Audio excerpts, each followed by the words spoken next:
Hi hello ನಮಸ್ಕಾರ. ಇವತ್ತೊಂದು ಪರಾಟ ಮಾಡಿದ್ದೆ, ಹಾಗೆ ಆ ರೆಸಿಪಿನ ನಿಮ್ಮ ಜೊತೆ ಶೇರ್ ಮಾಡೋಣ ಅಂತ. ಇದು ಯಾವ ಪರಾಟ ಅಂದರೆ ಸ್ವೀಟ್ ಪೊಟೆಟೊ ಎಲ್ಲ ಕೂಡ ಬರ್ತಾ ಇದೆ, ಅಂದರೆ ಸಿಹಿ ಗೆಣಸಿಂದು.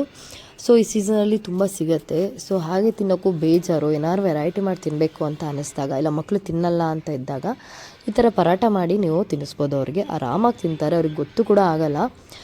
ಆಲೂ ಪರಾಟ ಆ ಥರ ಅಂದ್ಕೊಂಡ್ಬಿಡ್ತಾರೆ, ಗೊತ್ತೇ ಆಗಲ್ಲ ಅವ್ರಿಗೆ. ಬಟ್ ಹೆಲ್ತಿಗೆ ತುಂಬ ಒಳ್ಳೇದಲ್ವಾ. ಸೊ ಸಖತ್ ಈಸಿಯಾಗಿ ಮಾಡಿದ್ದೀನಿ. ಸೇಮ್ ಚಪಾತಿ ಹಿಟ್ಟನ್ನು ಹೇಗೆ ಕಲಿಸ್ಕೊತೀರೋ ಅದೇ ಥರ ಕಲಿಸ್ಕೊಳ್ಳೋದು.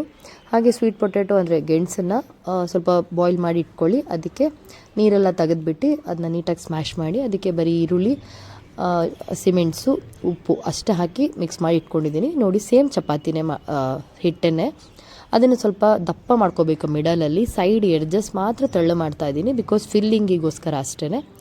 ನೋಡಿ, ನಾನು ಅಷ್ಟೇ ಆ್ಯಡ್ ಮಾಡಿರೋದು, ಈರುಳ್ಳಿ ಹಾಗೆ ಉಪ್ಪು ಮತ್ತು ಚಿಕ್ಕದಾಗಿ ಹಸಿಮೆಣಸನ್ನ ಹಾಕಿದ್ದೀನಿ. ಅಂದರೆ ಸ್ವೀಟು ಖಾರ ಸಿಕ್ಕಾಗ ತುಂಬ ಚೆನ್ನಾಗಿ ಅನಿಸುತ್ತೆ, ಕಾಂಬಿನೇಷನ್ ಟೇಸ್ಟ್ ಕೂಡ ತುಂಬ ಚೆನ್ನಾಗಿ ಅನಿಸುತ್ತೆ. ಅದಕ್ಕೋಸ್ಕರ ಇದೇ ಚಪಾತಿ ಹಿಟ್ಟಿಗೆ ನೋಡಿ ಆ ಥರ ಫಿಲ್ ಮಾಡ್ಕೋತೀನಿ. ನೀವು ಈಗೆಲ್ಲ ಹೋಳಿಗೆ ಎಲ್ಲ ಮಾಡ್ತಿರಲ್ಲ, ಸೇಮ್ ಅದೇ ಥರನೇ ಫಿಲ್ಲಿಂಗ್ ಮಾಡ್ಕೊಳ್ಳೋದು ಅಷ್ಟೇ, ಇನ್ನೇನೂ ಇಲ್ಲ. ತುಂಬ ಟಫ್ ಏನಿರಲ್ಲ, ಫಿಲ್ಲಿಂಗ್ ಎಲ್ಲ ತುಂಬ ಈಸಿಯಾಗಿ ಮಾಡ್ಕೋಬೋದು. ಸ್ವೀಟ್ ಪೊಟೆಟೊದಲ್ಲಿ ಆರಾಮಾಗಿ ಮಾಡ್ಕೊಬಿಟ್ಟು, ಬಟ್ ಅಂದರೆ ಅದು ನೀಟಾಗಿ ಸ್ಮ್ಯಾಶ್ ಆಗಿರಬೇಕಷ್ಟೇ, ಇಲ್ಲ ಅಂದರೆ ನೀವು ಲಟ್ಟಿಸ್ಬೇಕಾದ್ರೆ ಕಟ್ ಆಗುತ್ತೆ ಮಿಡಲಲ್ಲಿ. ಸೊ ಹಾಗಾಗಿ ನೋಡಿ, ಸೇಮ್ ಚಪಾತಿ ಥರನೇ ಇನ್ನೂ ಲಟ್ಟಿಸ್ತಾ ಹೋದರೆ ಆಯಿತು ಅಷ್ಟೇ. ಎಷ್ಟು ತೆಳು ಬೇಕಾದ್ರೂ ಮಾಡ್ಕೋಬೋದು, ಎಷ್ಟು ದಪ್ಪ ಬೇಕಾದರೂ ಮಾಡ್ಕೋಬೋದು. ತುಂಬ ಚೆನ್ನಾಗಿರುತ್ತೆ. ಮಕ್ಕಳಿಗಂತೂ ಟಿಫಿನ್ ಬಾಕ್ಸಿಗೆ ಹೇಳಿ ಮಾಡಿಸಿದ್ದು ಫುಲ್ ಎನರ್ಜಿ ಅವರಿಗೆ. ಆರಾಮ್ ಒಂದೊಂದು ತಿಂದರೂ ಸಾಕು, ಅವರಿಗೆ ಹೊಟ್ಟೆ ಫುಲ್ ಆಗುತ್ತೆ. ನನ್ನ ಮನೇಲಿ ಸ್ವಲ್ಪ ಗೆಣಸು ತಿನ್ನೋದು ಕಮ್ಮಿ. ಈಗ ಯಾರೋ ಡಿಫ್ರೆಂಟಾಗಿ ಮಾಡಿಕೊಟ್ರೆ ಮಾತ್ರ ತಿಂತಾರೆ, ಇಲ್ಲ ಅಂದರೆ ಹಾಗೆ ಅಂದರೆ ತಿನ್ನೋದೇ ಇಲ್ಲ. ಸೊ ಹಾಗಾಗಿ ಪರಾಟ ಮಾಡಿದ್ದೆ. ನಾನು ಆ ರೆಸಿಪಿನ ನಿಮ್ಮ ಜೊತೆ ಶೇರ್ ಮಾಡ್ತಾಯಿದ್ದೀನಿ. ನೀವು ಕೂಡ ಒಂದು ಸತಿ ಮಾಡಿ ಹೇಗೆ ಬಂತು ಅಂತ ಹೇಳಿ.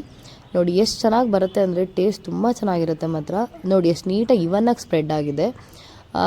ಅಂದರೆ ಗೆಣಸು ನೀಟಾಗಿ ಬಾಯ್ಲ್ ಆಗಿಲ್ಲ ಅಂದರೆ ಮಾಡಬೇಕಾದ್ರೆ ಕಟ್ಟಾಗ್ಬಿಡತ್ತೆ. ಸೊ ಅದನ್ನು ಸ್ವಲ್ಪ ನೋಡ್ಕೊಳ್ಳಿ, ನೀಟಾಗಿ ಬಾಯ್ಲ್ ಆಗಿರಬೇಕು, ಸ್ವಲ್ಪ ಡ್ರೈ ಇರಬೇಕು, ನೀರೆಲ್ಲ ಫುಲ್ಲೆಲ್ಲ ಇಳಿದ ಮೇಲೇ ಸಿಪ್ಪೆ ತೆಗೆದು. ಸೇಮ್ ಅಂದರೆ ಆಲೂಗಡ್ಡೆ ಎಲ್ಲ ಮಾಡ್ತಿರಲ್ಲ, ಸೇಮ್ ಅದೇ ಪ್ರೊಸೆಸ್ಸೇ ಇರುತ್ತೆ, ತುಂಬ ಟಫ್ ಏನಿರಲ್ಲ, ಪಟ್ಟಂತ ಆಗುತ್ತೆ.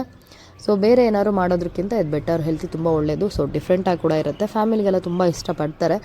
ಇದಕ್ಕೆ ತುಪ್ಪ ಹಾಕ್ಕೊಂಡು ಮೊಸರು ಜೊತೆ ತಿಂದರೆ ಮಾತ್ರ ಸೂಪರಾಗಿರುತ್ತೆ. ಒಂದ್ಸತಿ ಟ್ರೈ ಮಾಡಿ ಹೇಗೆ ಬಂತು ಅಂತ ಹೇಳಿ. ಹಾಗೆ ನನ್ನ ಚಾನಲ್ನ ಸಬ್ಸ್ಕ್ರೈಬ್ ಕೂಡ ಮಾಡಿ, ಲೈಕ್ ಕೂಡ ಮಾಡಿ. Thank you so much.